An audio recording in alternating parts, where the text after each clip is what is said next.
Hey there, YouTube. Welcome back to Artichoke Dip.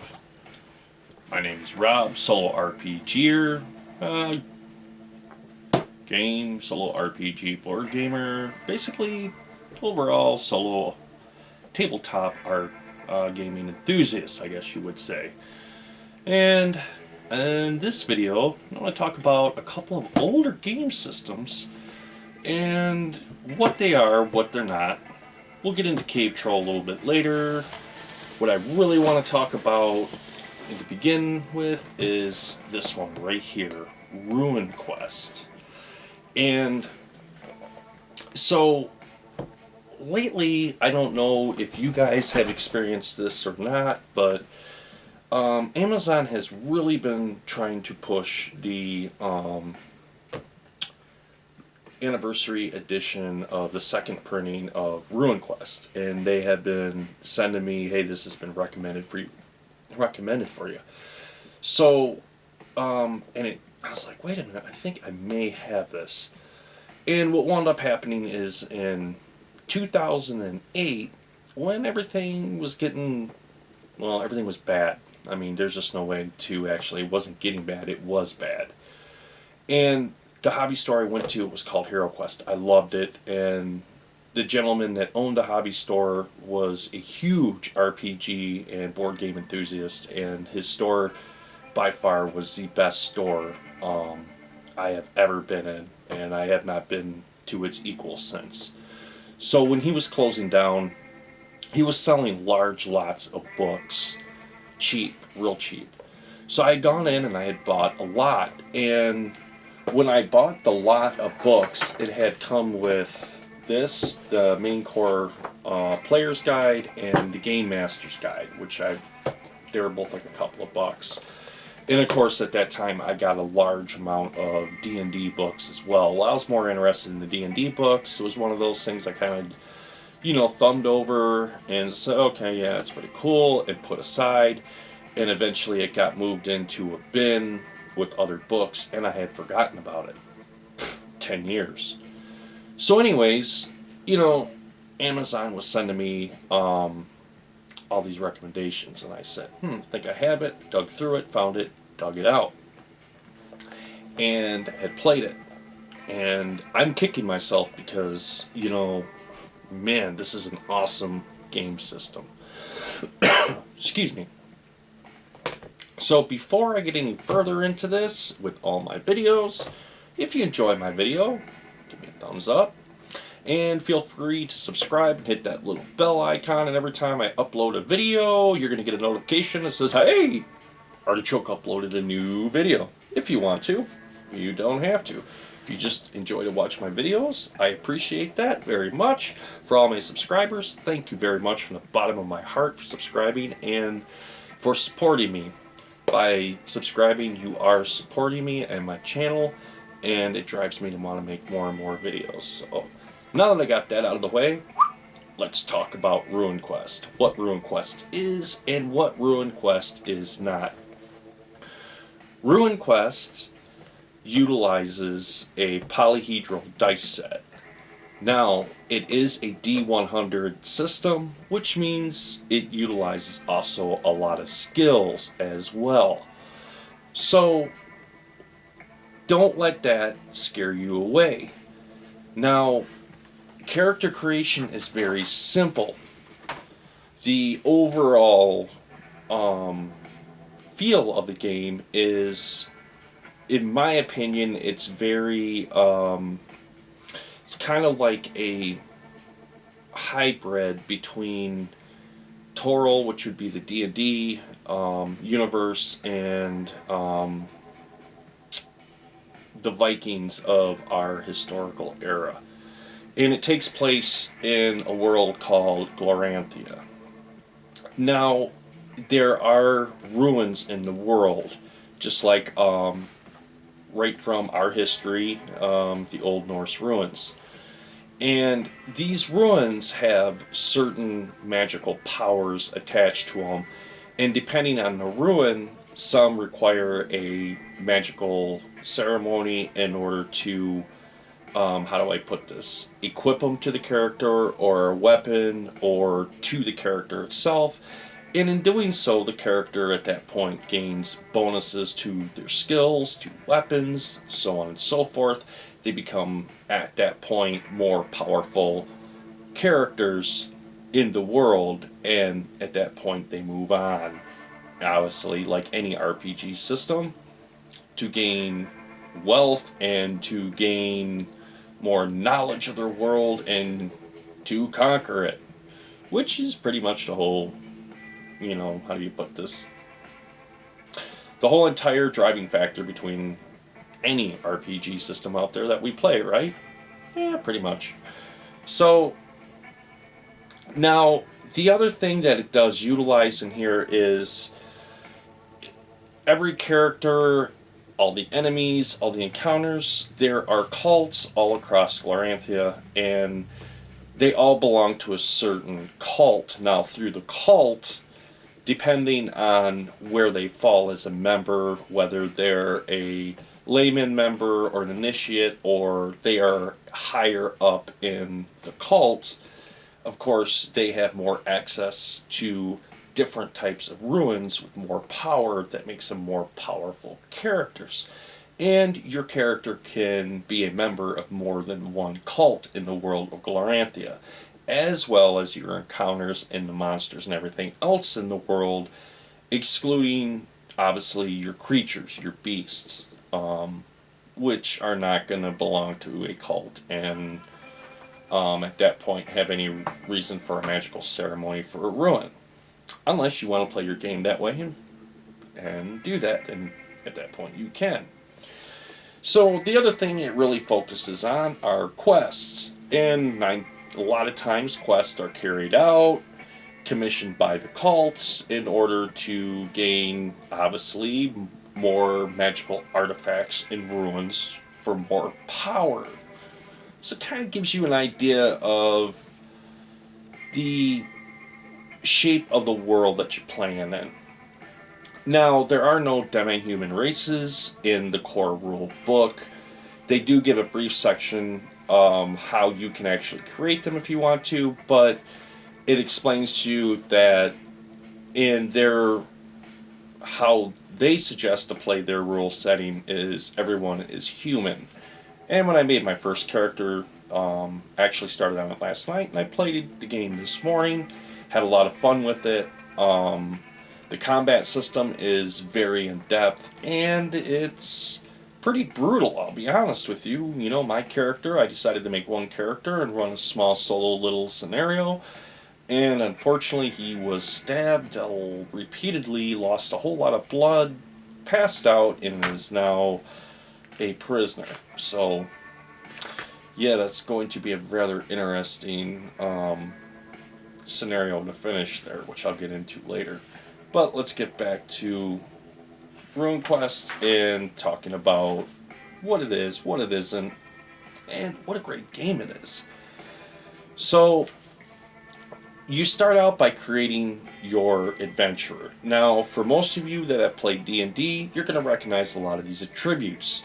The attributes that you roll up are your strength, constitution, dexterity, your size, intelligence, power, and your power is the reflection of your magical power for your character within the world. And then the last, charisma. And so I imagine a lot of you are saying, okay, it's not what you think though. It's not like D&D. Even though the attributes may have a very,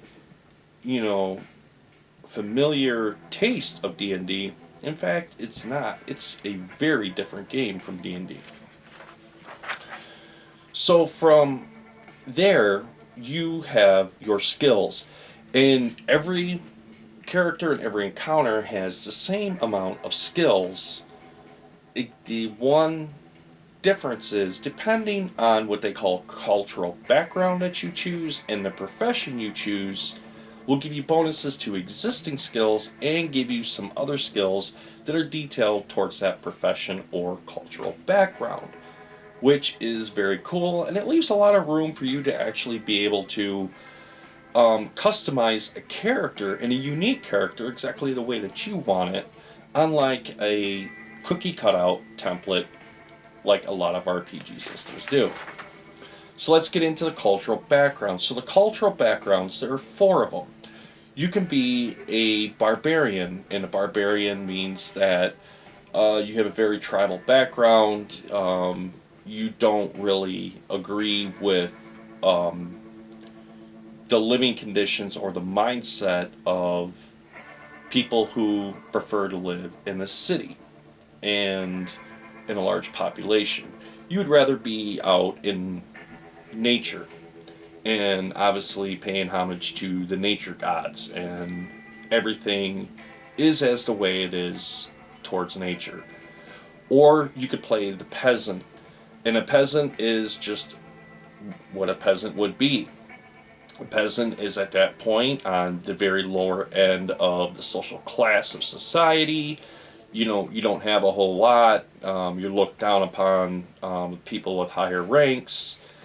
And obviously, you would possess a lot of common knowledge skills that a lot of people would know.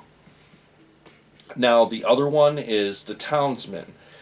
And the townsman would be, obviously, hence its name, townsman, but meaning you're a little further up in the social class. So, you may come from a family that your family are prominent business owners in a particular town or city and have a lot of influence in that city, which gives you, at that point, access to some wealth, some education that, a peasant wouldn't have, or a barbarian that you would possess. And it would also give you some influence, obviously, as well, in that particular setting. The 4th one is the noble. And a noble, obviously, if the noble, at that point, we're getting into the aristocrat. And at that point, you're going to have access to, obviously, a little bit more weapons training. And you're going to have some skill sets that are going to only be available to a person of nobility and not a peasant. So that's really cool how they do that with the cultural background, and it really does help you to create a character that you can really imagine and you would want to put into your world. Now, from choosing your cultural background, it goes into what they call professions. And like D&D, I'm going to reference D&D because a lot of people have played it, or basic fantasy, or 4 Against Darkness, however you want to look at it. You have your classes.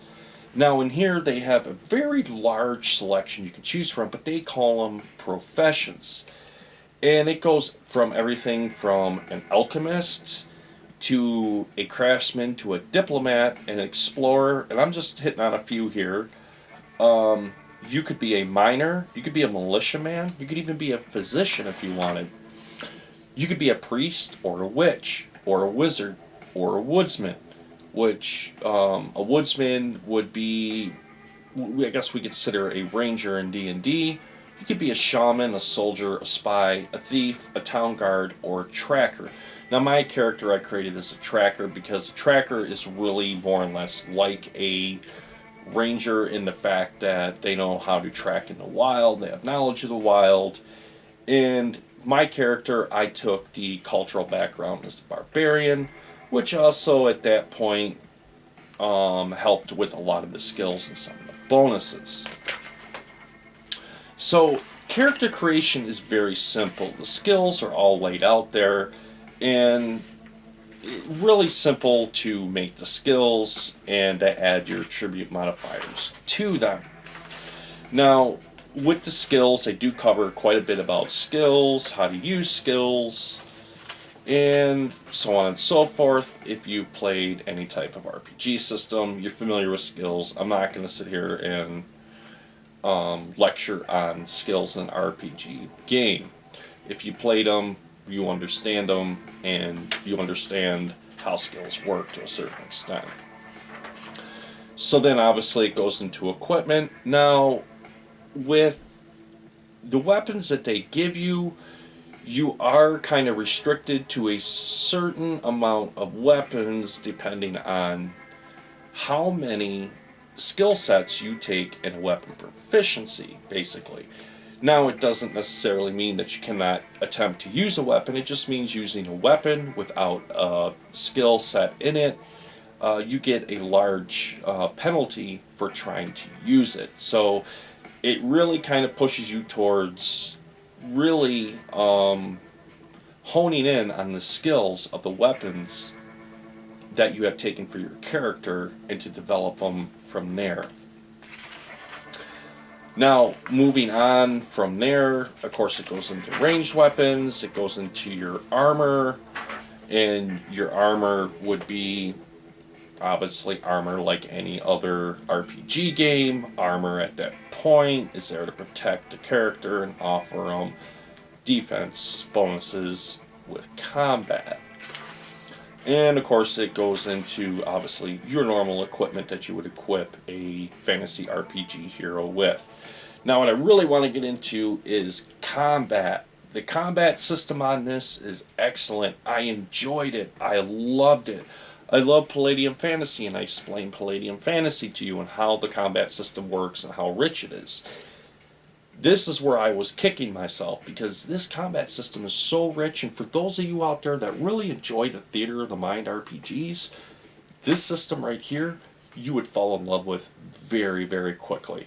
And for, just like me, solo RPGing and using my minis and everything, playing this, I will tell you what, this combat system is second to none, and I love it.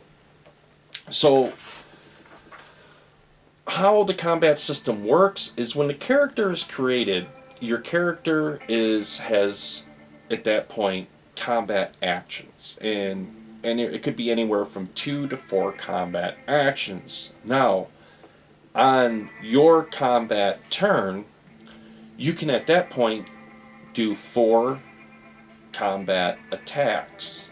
So 4 separate attacks, and at that point your opponent has the ability to dodge, parry, dive, out of the way of the attack, and other things that they can use. The cool thing is, when your encounter or enemy is fighting you, you also get that same opportunity. So, which works out very well. If you have 4 combat actions and your encounter has 4 combat actions as well, you have 4 opportunities to be able to dodge or parry the attack, and it's not counted against your next turn. You still get your 4 combat actions, which is really cool.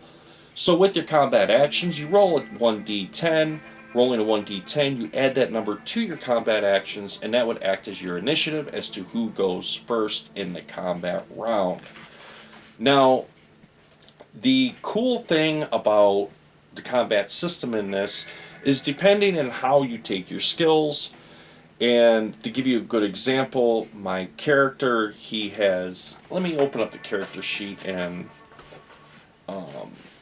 read it to you here. So, he has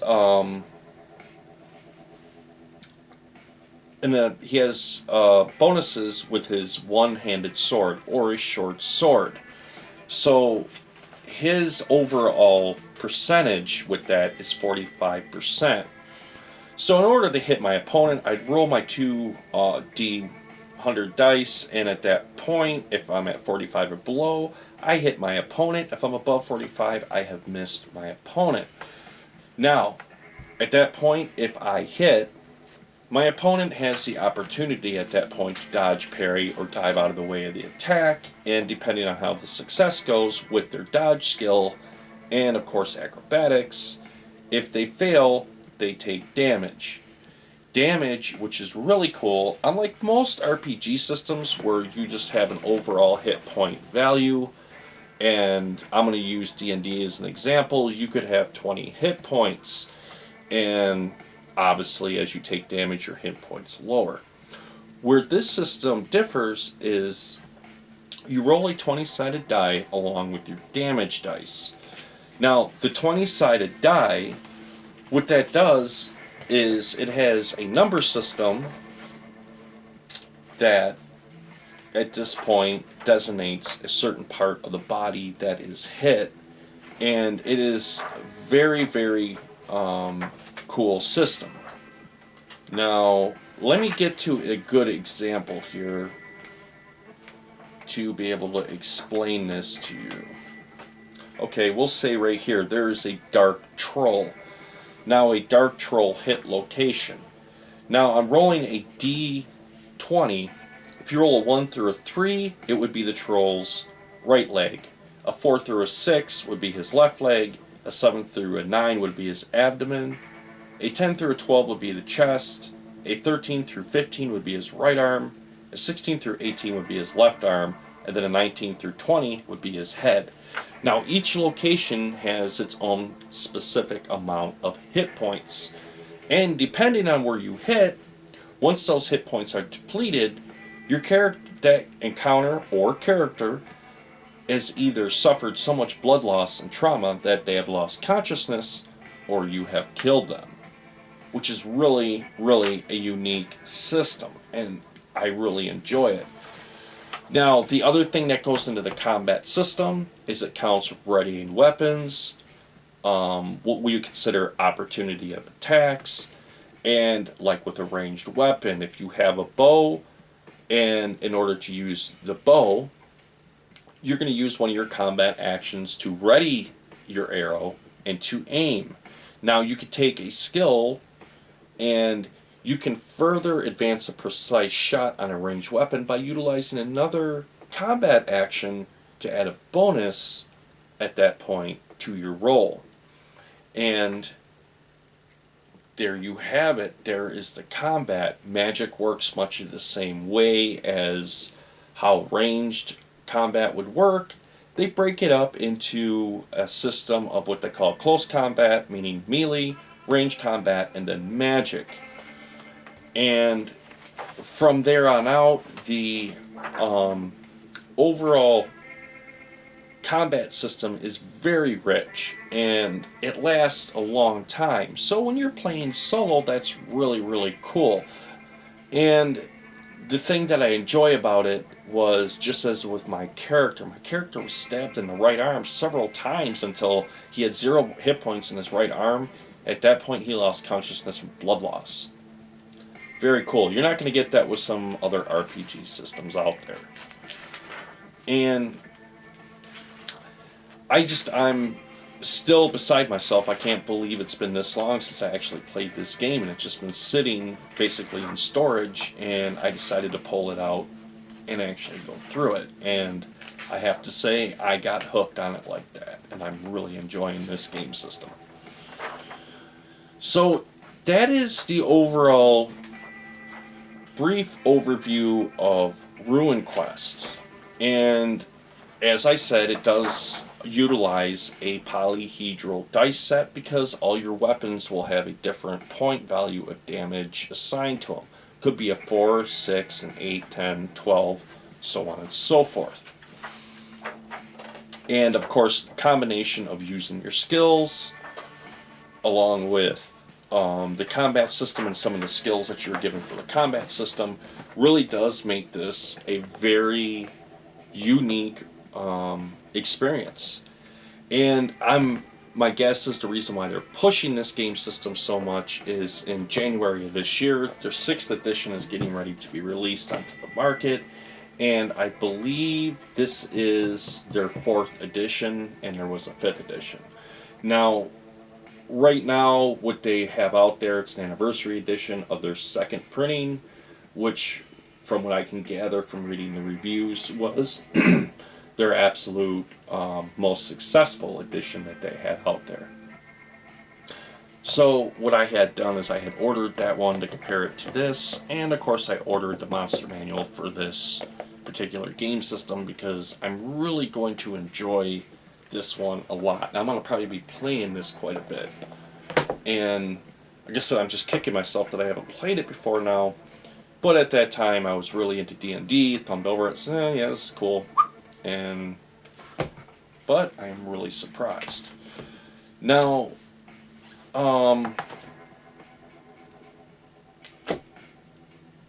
I I'm just very surprised I have not gotten into this game before now. I am just beside myself.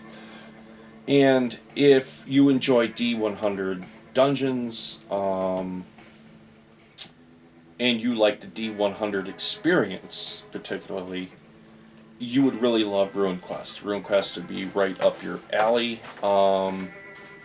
It reminds me, to be honest with you, of a very, how do I put this?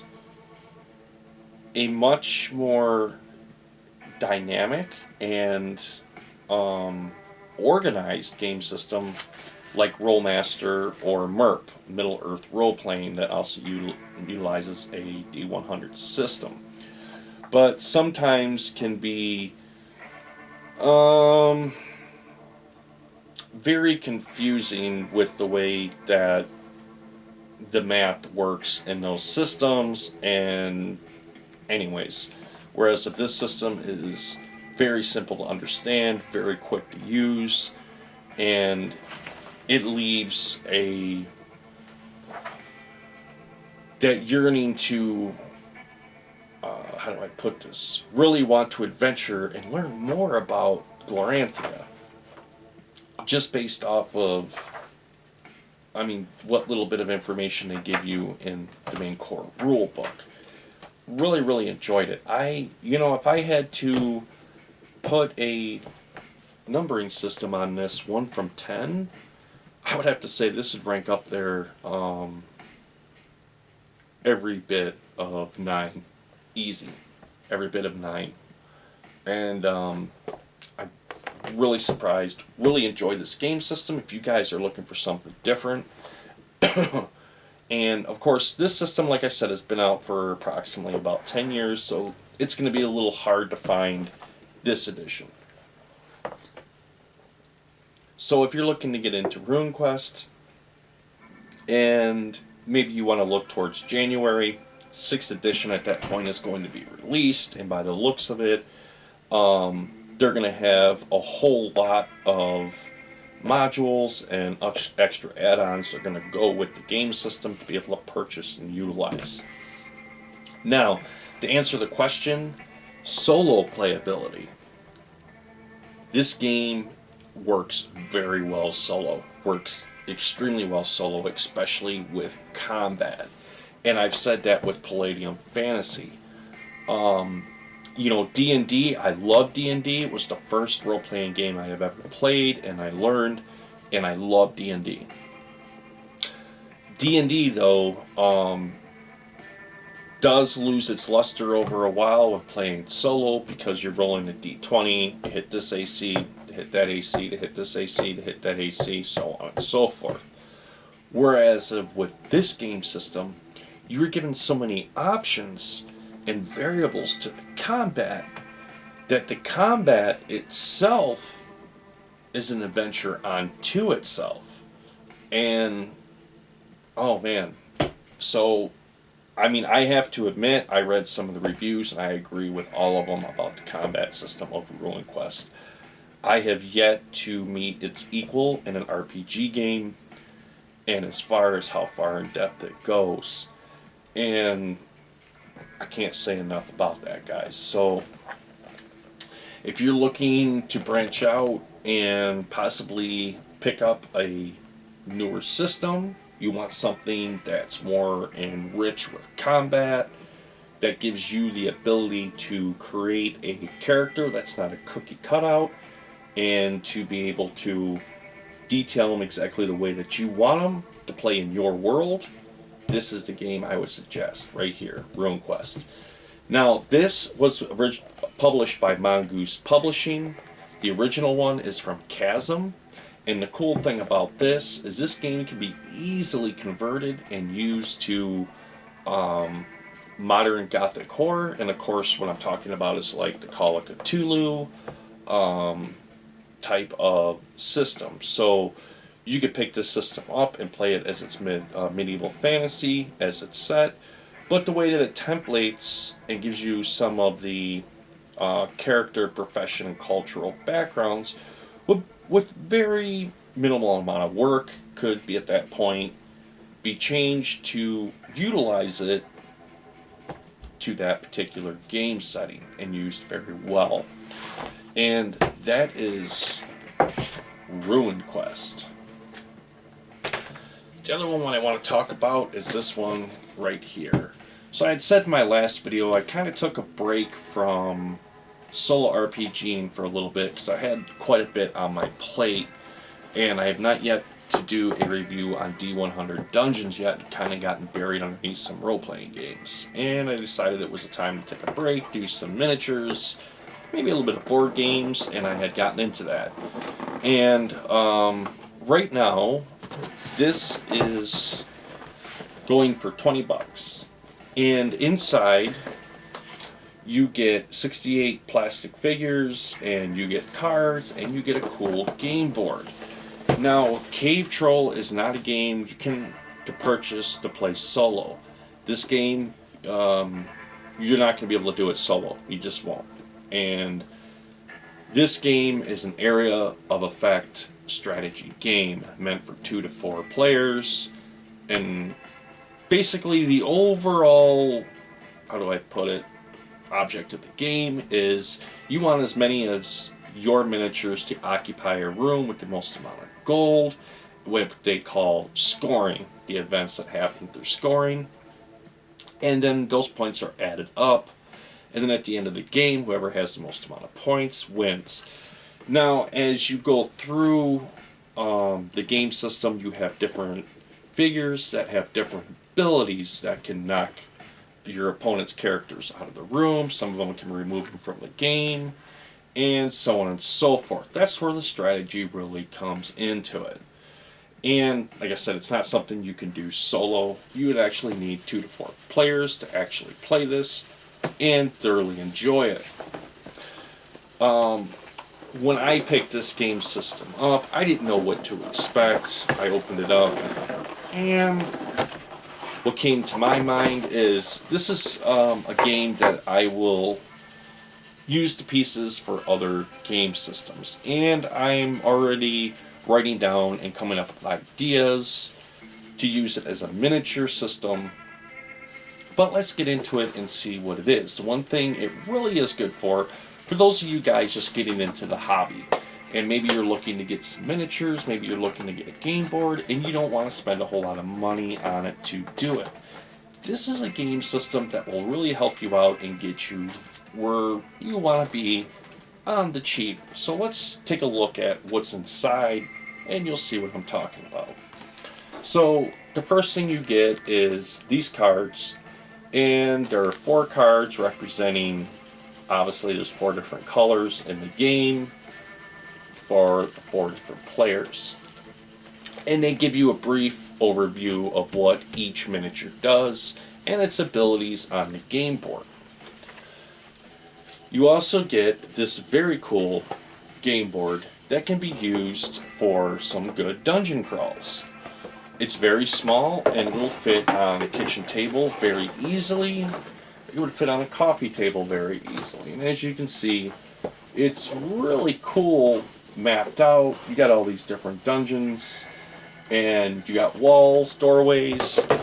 So it could be used for that. And I have to admit, I really enjoy the art on it. They have a lot of detail in this, from the barrels. There's blood stains. There's a broken barrel over here. It looks like there was a battle that had assumed over here by the way that the rooms turned over. And then, of course, you have what looks like a sarcophagus that has been broken open. So, really cool little game board that you could set on a coffee table. If you're limited on room and you want to use minis in your RPG, will work out very well.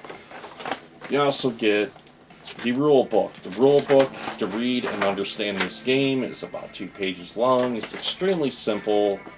How do I put this? This isn't a game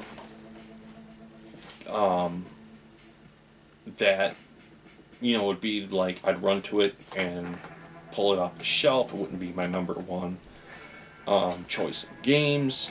But it's a game if perhaps if you are trying to get friends into gaming, or somebody new and maybe they're new to gaming or miniatures, and you want a way to be able to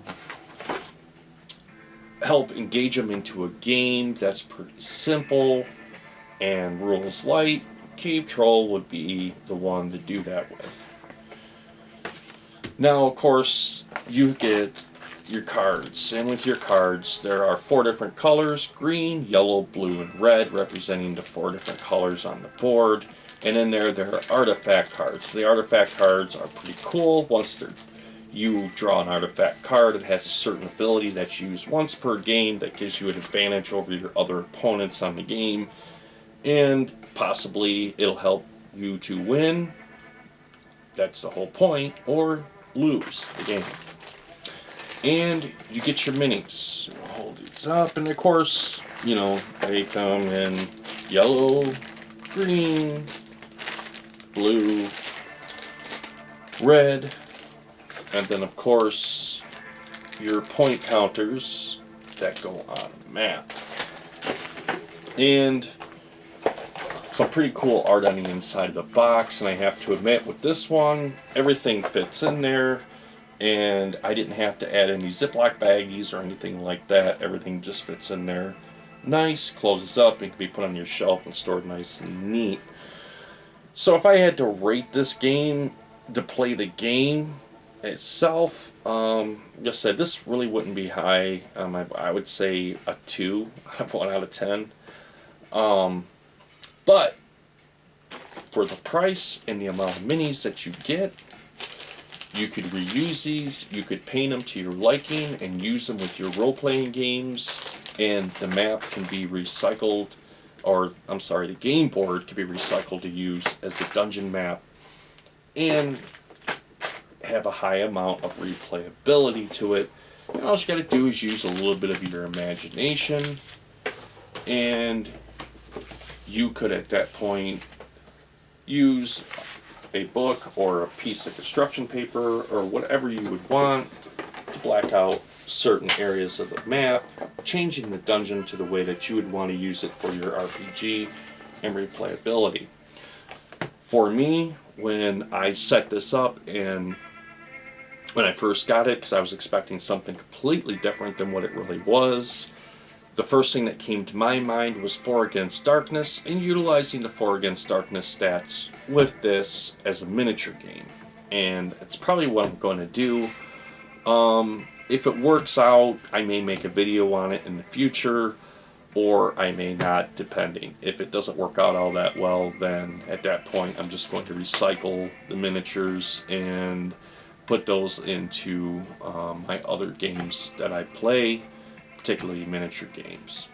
So, all in all, for 20 bucks, you really can't complain. I can't complain all that much, because you do really get a lot for $20. And in our hobby is rather expensive, and $20 doesn't get you a whole lot. And so for what you do get for 20 bucks, I really can't complain.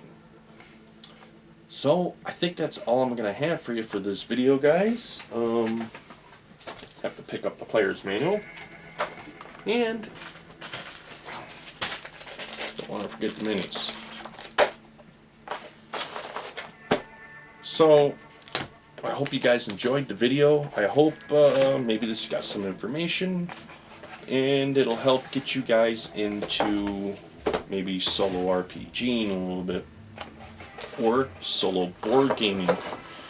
And the one thing I have noticed out there, for a lot of you guys, if you're kind of getting burned out on the solo RPG, or particularly the game system, take a look at some of the board games they have out there. I used to turn my nose up at board games because every board game was designed for 2 to 4 players, but now there are more and more board games coming out onto the market that are for 1 all the way up to 4 to 6 players. 1 meaning that it can be played solo, and some of them are very fun, and it does give a refreshing break to, especially if you are solo RPG, and maybe you're involved in a long campaign and you need to take a break from it for a little bit to, how do I put this, rejuvenate the